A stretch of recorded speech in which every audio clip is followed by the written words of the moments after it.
And what I really don't understand, honestly, is this chaos that happens around election season, where I know what you're fighting for. Because I mean, I'm a Chicago guy myself. I'm not born and raised, but I've been here since 2014, man. And I see what you see. I see what's going on with how they're giving more money to immigrants than they're giving to black people. I've seen where when you did that stuff with Chase Bank, where they're redlining the black communities, not making loans and giving them access to money, you know, all this stuff that you and I mean, we see this, you know, and the fact that you're fighting for this and you've got black people blocking you because they're trying to represent some bullshit on the Democratic plantation. That's really something to be outraged about. Like I respect you for not being angrier about it. I like the fact that you kind of brought the conversation forward, and I support that, man. You know, and you and I talked about this today. I told you about that crazy conversation that DL Hughley and I had. You know, I mean, DL getting on the phone, cussing me out, calling me names, and act like he gonna roll up and like he really was physically threatening physical violence. And I'm like, first of all, I'm in the gym every day, so if you show, and I know karate, so you show up on me, you better bring your security, because it's not going to end well for you. But then I'm like, why are we even having a conversation like this over some Democrat Republican crap? It's utterly insane. To me, go ahead.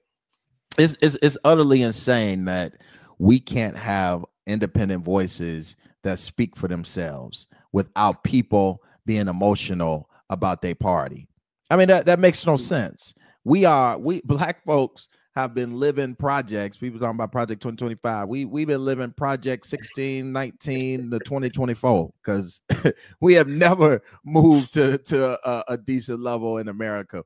And the fact that we literally have people who are so tied to the party that a Jamal Green can't criticize or say anything that he believes, that a Dr. Watkins can't say what he believes without them getting in their feelings and just spewing attacks. It's insane. If we don't have independent voices, we are already losing. This is what my mentor told me today, Mr. Paymon Rami. This is what he said. He said, if we have a time where people cannot speak the truth, we've already lost. If everybody was on the same page, then that's a problem. You have to have people that see things differently, to point things out that people can't see, that says, that criticize everyone in an independent fashion and not just leaning towards anyone.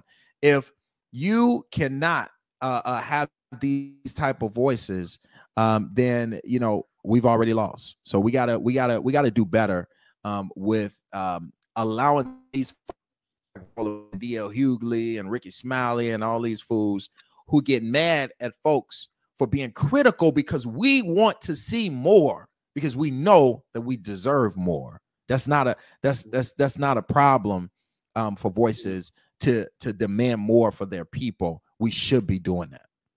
So let me ask you this, Jamal. How often do you get called a Trump supporter? Because you're gonna line up and vote for the Democrats. You get a lot of those. Of course, you get a lot of those, and that's why I did a video and I said, listen, this is not a Trump response. This is a common sense response. See, here's the thing: it gets less and less because the very people in these communities understand where I'm coming from, because they see it.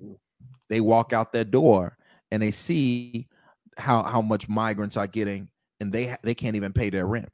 They walk out their door and they can barely eat, and they see how the city is not bringing forth them resources.